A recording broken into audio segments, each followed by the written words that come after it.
खास show battle ground देख रहे हैं आप। मैं हूं आपके साथ इशिका त्याग। मेरा नाम है अभिषेक तिवारी।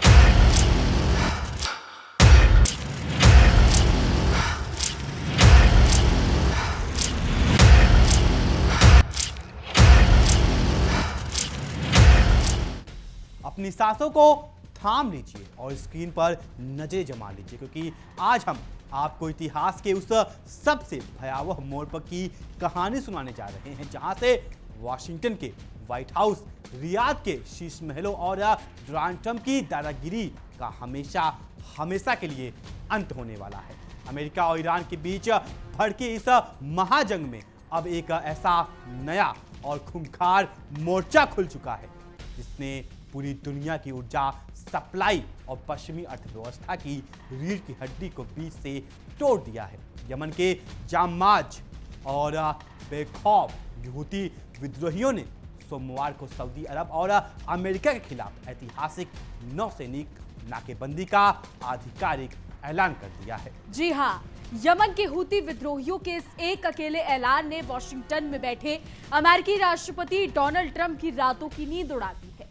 लेकिन इस बीच इस बात को यही रोककर आपको एक बात बताते, हूती विद्रोहियों को आतंकवादी संगठन कहा जाता है। दुनिया के तमाम देश इन्हें आतंकवादी गतिविधियों से जुड़ा हुआ बताते हैं, जबकि ईरान इन्हें मिलिटेंट ग्रुप बताता है। यानी दूध का धुला यहाँ पर कोई नहीं है, ना तो अमेरिका है और ना ही ये हूती विद्रोही। बहरहाल आगे बढ़ते हैं। जॉर्डन के साल्टे एयरबेस पर हुए ईरानी मिसाइल अटैक में 2 अमेरिकी सैनिकों की मौत हो गई। एक सैनिक लापता है। अवशेषों की दर्दनाक सच्चाई और इराक में मारे गए 4th अमेरिकी सैनिक की लाशों का बोझ अभी अमेरिका उठा भी नहीं पाया था कि ईरान के सबसे खूंखार प्रॉक्सी हूतियों ने लाल सागर और बाब अल मंदेब पर अपना फौलादी शिकंजा कस दिया है। हॉर्मुज जलडमरू मध्य, जिसे आप स्ट्रेट ऑफ हॉर्मुज के नाम से जानते हैं, पहले से ठप पड़ा था और अब बाब अल मंदेब भी सील हो चुका है। डोनाल्ड ट्रंप दुनिया के सामने बड़ी बड़ी डींगे हाँकते थे कि ईरान को कुछ ही घंटों पे घुटनों पर ला देंगे। अरे ट्रंप साहब, आपकी खोखली धमकियां का जवाब देने के लिए तेहरान को अपनी मुख्य सेना उतारने की जरूरत ही नहीं पड़ी। ईरान के एक इशारे पर यमन के नंगे पांव लड़ने वाले हूती लड़ाकों ने दुनिया के सबसे बड़े तेल सप्लायर सऊदी अरब और अमेरिकी नौसेना को समंदर के बीचों बीच बंधक बना लिया। और ये डोनाल्ड ट्रंप और अमेरिकी सेंटकॉम नौसेना के मुंह पर वो थप्पड़ है जिसकी गूंज सदियों तक सुनी जाएगी। जॉर्डन एयरबेस पर जब ईरानी मिसाइल गिरी तो अमेरिका का अरबों डॉलर का एयर डिफेंस सिस्टम कबाड़ साबित हुआ। उस हमले में अमेरिकी सैनिक अपने ही कंटेनरों में मारे गए। पेंटागन चीख चीख कर बदला लेने की बात कर रहा था, लेकिन जवाब में ईरान के हूतियों ने समंदर का वो चोक पॉइंट ही बंद कर दिया जहां से पश्चिमी देशों को पेट्रो डॉलर और कच्चा तेल मिलता है। बिल्कुल इश्का, हूती विद्रोहियों ने सऊदी अरब और अमेरिका के सबसे कमजोर नस पर अपना पैर रख दिया। हॉर्मुज स्ट्रेट के बंद होने के बाद सऊदी अरब के पास अपने कच्चे तेल को दुनिया के बाजारों में भेजने का केवल एक ही रास्ता बचा था, और वो था लाल सागर का बाब अल मंडेब स्ट्रेट। लेकिन सोमवार को हूतियों ने ऐलान कर दिया कि अब सऊदी का एक भी तेल टैंकर इस इलाके से सुरक्षित नहीं गुजर सकता। अभिषेक, सऊदी की बात करें तो सऊदी के रियाद दरबार में इस वक्त मातम जैसा सन्नाटा पसरा है। सऊदी के नेतृत्व वाले सैन्य गठबंधन ने तुरंत बयान जारी करके हूतियों को ताकत के इस्तेमाल की चेतावनी तो दे दी, लेकिन हकीकत यह है कि रियाद के शेख अच्छी तरह जानते हैं कि हूतियों से टकराने का मतलब अपनी बर्बादी के वारंट पर दस्तखत करना है। साल 2022 से चला आ रहा सीजफायर तब टूट गया जब यमन की राजधानी सना में ईरान की महान एयरलाइंस के विमान को उतारने से रोका गया। हूतियों ने इसका बदला पूरे लाल सागर को सील करके लिया है। हूती विद्रोहियों ने स्पष्ट शब्दों में अल्टीमेटम दे दिया है कि अगर सऊदी अरब ने अमेरिका के उपसायों में आकर कोई भी सैन्य हिमाकत की तो उनका अगला निशाना सऊदी अरामको की विशाल तेल रिफाइनरियां होंगी। वही अरामको जो सऊदी अरब की पूरी अर्थव्यवस्था और वहां के शेखों की आलीशान जिंदगी का रीढ़ की हड्डी है। अगर अरामको की तेल फैसिलिटी पर हूतियों की सुसाइड ड्रोन और बैलिस्टिक मिसाइलें गिरी तो सऊदी अरब आर्थिक रूप से 50 साल पीछे चला जाएगा। हालांकि ओमान में हूती प्रतिनिधि मंडल और सऊदी अधिकारियों के बीच पर्दे के पीछे बातचीत चल रही है, लेकिन हूतियों ने शर्त साफ रखी है, जब तक अमेरिका और इजराइल ईरान पर हमले बंद नहीं करते और लाल सागर से अपनी नौसेना पीछे नहीं हटाते, तब तक कोई समुद्री सुरक्षा नहीं मिलेगी। पिछले युद्धों में हूतियों ने अपने रास्ते और सस्ते ड्रोनों से सऊदी के अरबों डॉलर के पेट्रियाट मिसाइल डिफेंस को नाकाम करके दिखाया है। अगर फिर से पूर्ण युद्ध छिड़ता है तो वैश्विक बाजार में कच्चे तेल की कीमत $200 प्रति बैरल के पार चली जाएगी और पूरी पश्चिमी दुनिया में हाहाकार मच जाएगा।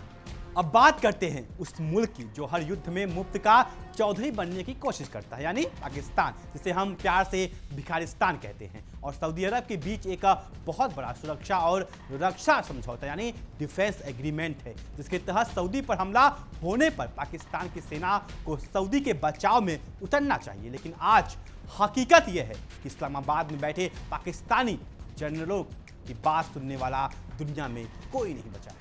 पाकिस्तान इस युद्ध में मध्यस्थता यानी मीडिएशन का नाटक कर रहा था, लेकिन ईरान ने इस्लामाबाद के हर एक शांति प्रस्ताव को रद्दी की टोकरी में फेंक दिया। हूतियों के सामने तो पाकिस्तान की फौज की कोई औकात ही नहीं है। आज सऊदी ये सोचने पर मजबूर हो चुका है कि जिस पाकिस्तान को उसने अरबों डॉलर की भीख दी, उसका वो डिफेंस एग्रीमेंट किस काम का है, जब वो यमन के हूती लड़ाकों के आगे भी लाचार खड़ा है। सवाल भी ठीक है। तेहरान की कूटनीति और सैन्य रणनीति का लोहा आज पूरी दुनिया मान रही है। इसी का ईरान ने खुद सीधे तौर पर सऊदी अरब पर एक भी मिसाइल नहीं दागी, लेकिन अपने रणनीतिक सहयोगी हूतियों के जरिए सऊदी अरब और अमेरिका को एक जाल में फंसा दिया है, जहां से निकलने का हर रास्ता तबाही की ओर जाता है। अमेरिका और सऊदी अरब की दशकों पुरानी दोस्ती की सजा अब ईरान लाल सागर की नाकाबंदी के रूप में दे रहा है। हालांकि तेहरान के विदेश मंत्रालय का कहना है कि मध्यस्थों के जरिए कूटनीतिक रास्ते खुल रहे हैं, लेकिन ईरान ने साफ कर दिया है कि वो अपनी संप्रभुता के साथ कोई समझौता नहीं करेगा। डोनाल्ड ट्रंप ने व्हाइट हाउस में सिचुएशन रूम में मीटिंग्स करके ईरान के पावर प्लांट्स और न्यूक्लियर फैसिलिटी पर हमले के विकल्प तो तलाशे, लेकिन वो ये भूल गए कि अगर ईरान के परमाणु ठिकानों पर हमला हुआ तो पूरा मिडिल ईस्ट राख का ढेर बन जाएगा और दुनिया भर में तेल की सप्लाई हमेशा के लिए ठप हो जाएगी। पश्चिमी मीडिया और वाशिंगटन की पीआर एजेंसियां दिन रात यह झूठ फैला रही हैं कि अमेरिकी नौसेना लाल सागर के व्यापारिक रास्तों को सुरक्षित रखे हुए हैं, लेकिन धरातल का यह सच दुनिया की सबसे बड़ी शिपिंग कंपनियों ने बाब अल मंडेब और लाल सागर के रास्तों से अपने जहाज़ों को हटा लिया है। अमेरिकी सेंट्रिकॉम की नौसैनिक टुकड़ियां हूतियों की एंटी शिप बैलिस्टिक मिसाइलों के डर से समंदर में पीछे हटने पर मजबूर हो चुकी है। और जिस अमेरिका को अपने एयरक्राफ्ट कैरियर्स पर नाज था, आज उसी अमेरिका के जहाज यमन के तट से सैकड़ों मील दूर भाग रहे हैं। डोनाल्ड ट्रंप ने सोचा था कि वो धमकियां देकर ईरान और हूतियों को डरा देंगे, लेकिन यमन के बेखौफ लड़ाकों ने यह साबित कर दिया है कि उनके पास खोने के लिए कुछ है ही नहीं, क्योंकि उन्हें तो टेररिस्ट एक्टिविटीज में काउंट किया जाता है अंग्रेजी में कहे तो, जबकि अमेरिका और सऊदी अरब के पास खोने के लिए उनका पूरा का पूरा पेट्रो डॉलर का बड़ा साम्राज्य है। लाल सागर की यह नाकेबंदी सिर्फ एक सैन्य घटना नहीं है इशिका, बल्कि यह पूरी दुनिया के लिए एक बहुत बड़ा आर्थिक झटका है। दर्शकों, यूरोप और अमेरिका के बाजारों में सामानों की किल्लत शुरू हो चुकी है। जहाजों को अब अफ्रीका के केप ऑफ गुड होप का चक्कर लगाकर लंबा रास्ता तय करना पड़ रहा है, जिससे माल की ढुलाई किराया 400% तक बढ़ चुका है। डोनाल्ड ट्रंप की सनक ने विश्व को महामंदी यानी ग्लोबल रिसेशन के मुहाने पर ला खड़ा किया है। और इसी के साथ ईरान और हूतियों ने यह साबित कर दिया कि 21वीं सेंचुरी यानी 21वीं सदी में किसी भी देश को सिर्फ अपने हथियारों के दम पर दादागिरी चलाने की इजाजत नहीं दी जा सकती।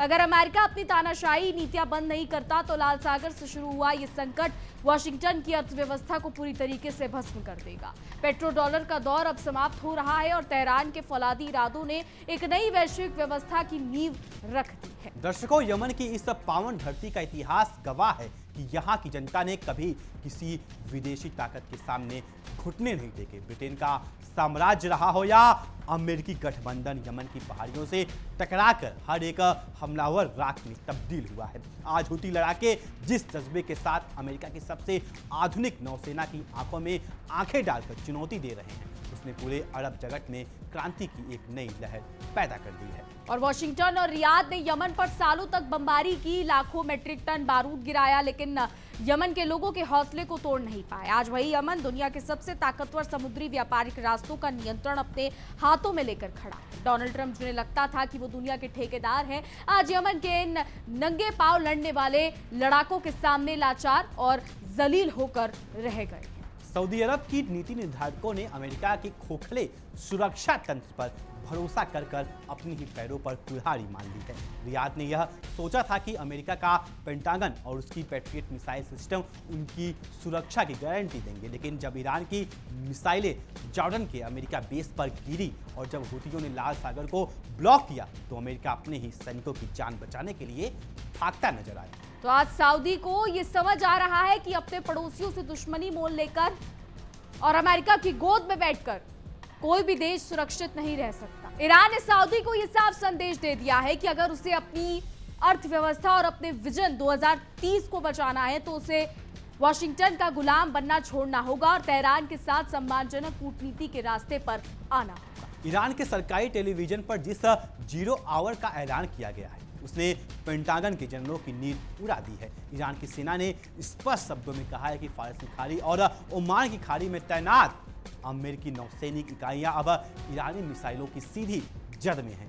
हूथियों की नौसैनिक नाकाबंदी इस 0 आवर की केवल पहली किस्त है, असली महाविनाश तो अभी बाकी है। तो डोनाल्ड ट्रंप ने इजराइल को रिफ्यूलिंग प्लेन भेजने का नाटक तो कर दिया, लेकिन वो अच्छी तरह जानते हैं कि अगर इजराइल ने ईरान पर कोई बड़ा हमला किया तो ईरान की हाइपरसोनिक मिसाइलें इजराइल और मध्य पूर्व में फैले सभी अमेरिकी सैन्य अड्डों को मलबे में बदल देगी। अमेरिका अब एक ऐसे रणनीतिक अंधेरे में फंस चुका है जहां से निकलने का कोई सुरक्षित रास्ता उसे नजर नहीं आ रहा। आज की तारीख में वैश्विक कूटनीति का असली केंद्र वाशिंगटन नहीं बल्कि तेहरान बन चुका है। ईरान ने अपने चतुराई और सामरिक रणनीति के दम पर यह साबित कर दिया है कि वह मध्य पूर्व का असली सिकंदर है।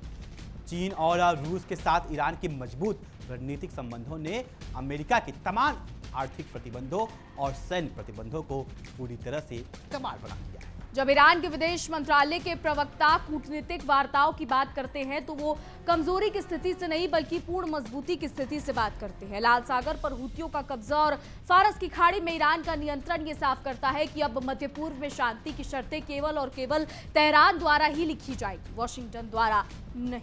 जी बिल्कुल दोस्तों, डोनाल्ड ट्रंप का बहुचर्चित मैक्सिमम प्रेशर कैंपेन अब एक मजाक बनकर रह गया है। ट्रंप ने व्हाइट हाउस में बैठकर दावे किए थे कि कड़े आर्थिक प्रतिबंधों और सैन्य घेराबंदी के जरिए तेहरान की कमर तोड़ देंगे, लेकिन नतीजा क्या निकला? आज ईरान पहले से कहीं ज्यादा आक्रामक, मजबूत और एकजुट होकर अमेरिका के सामने सीना ताने खड़ा है। पेंटागन के बड़े बड़े जनरल अब बंद कमरे में स्वीकार कर रहे हैं कि ईरान पर दबाव बनाने की ट्रंप की जीत ने उल्टे अमेरिका को ही एक ऐसे युद्ध के मुहाने पर लाकर खड़ा कर दिया है जिसे जीतना वाशिंगटन के बस की बात नहीं है। तो पेंटागन के सामरिक विशेषज्ञों को सबसे बड़ा डर इस बात का है कि यमन के हूती विद्रोहियों के पास जो मिसाइलें और सुसाइड ड्रोन है वो केवल साधारण हथियार नहीं है। हूतियों ने पिछले कुछ सालों से अपने अंडरग्राउंड साइलोस में ऐसे गाइडेड मिसाइल सिस्टम तैनात कर लिए हैं जो लाल सागर में तैरते अमेरिका के 10 अरब डॉलर के एयरक्राफ्ट कैरियर्स को भी मिनटों में निशाना बना सकते हैं।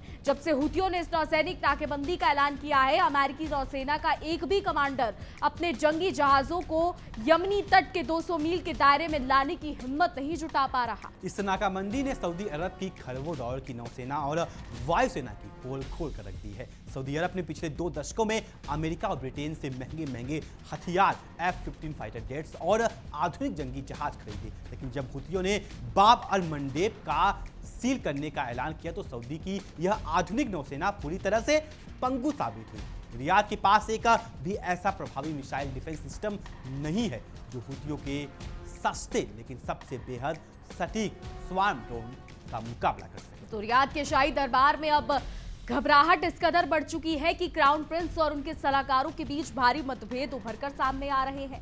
सऊदी के कई वरिष्ठ शहजादे अब खुलकर ये कहने लगे हैं कि अमेरिका और इजराइल की जंग में सऊदी अरब को बलि का बकरा बनाया जा रहा है। अगर हूतियों ने अरामको की तेल रिफाइनरियों पर दोबारा हमला कर दिया तो सऊदी अरब का अर्थव्यवस्था को बदलने वाला विजन 2030 हमेशा के लिए दफन हो जाएगा। सऊदी के पास अब केवल एक ही रास्ता बचा है, वॉशिंगटन की गुलामी छोड़कर तेहरान के सामने हाथ जोड़। हूतियों के इस रेड सी ब्लॉकेट का सबसे भयानक और सीधा मार इजराइल की अर्थव्यवस्था और उसके एकमात्र दक्षिणी बंदरगाह इलाद पर पड़ी है। लाल सागर से होकर इजराइल पहुंचने वाले व्यापारी जहाजों की आवाजाही पूरी तरह से शून्य हो चुकी है। इजराइल का इलाद बंदरगाह अब एक खाली और वीरान खंडहर में बदल चुका है, जहां काम करने वाले हजारों मजदूर बेरोजगार हो चुके हैं और इजराइल को अरबों डॉलर का व्यापारिक नुकसान उठाना पड़ा है। तो इजराइल के प्रधानमंत्री बेंजामिन नेतन्याहू ने अमेरिका से गुहार लगाई थी कि वो लाल सागर का रास्ता खुलवाए, लेकिन अमेरिकी टास्क फोर्स खुद हूतियों की मिसाइलों के डर से पीछे हट चुकी है। तेहरान ने बिना अपनी सीमा से एक भी मिसाइल दागे यमन के जाबाजों के जरिए इजराइल की आर्थिक घेराबंदी कर दी है। तेल अवीव में अब हाहाकार मचा हुआ है क्योंकि आवश्यक सामानों और कच्चे माल की भारी किल्लत हो गई है और ये सब तेहरान के उस मास्टर स्ट्रोक का नतीजा है जिसने इजराइल को अलग थलग कर रख दिया। पूरे समुद्री संकट का सबसे बड़ा राजनीतिक और आर्थिक असर पेट्रो डॉलर पर पड़ा है, जिसने पिछले कई दशकों से पूरी दुनिया पर अमेरिकी प्रभुत्व को कायम रखा था। जब सऊदी अरब अपने ही तेल को सुरक्षित रूप से निर्यात करने में नाकाम साबित हो रहा हो तो दुनिया भर के देशों का अमेरिकी डॉलर और अमेरिकी सुरक्षा गारंटी से भरोसा पूरी तरह उठ चुका है। चीन, रूस और ईरान पहले ही अपनी ऊर्जा व्यापार को स्थानीय मुद्राओं और युआन में शिफ्ट कर चुके हैं। अब हूतियों की इस समुद्री नाकेबंदी ने पश्चिम देशों के वित्तीय एकाधिकार पर अंतिम कील ठोक दी है। अब लाल सागर से गुजरने वाला तेल ही रुक जाएगा तो स्ट्रीट और अमेरिकी बैंकों का ढांचा अपने ही बोझ से ढह जाएगा। डोनाल्ड ट्रंप जिस अमेरिका फर्स्ट का नारा देते थे उसी अमेरिका को उन्होंने आर्थिक तबाही और वैश्विक जलजलात के मुहाने पर लाकर खड़ा कर दिया।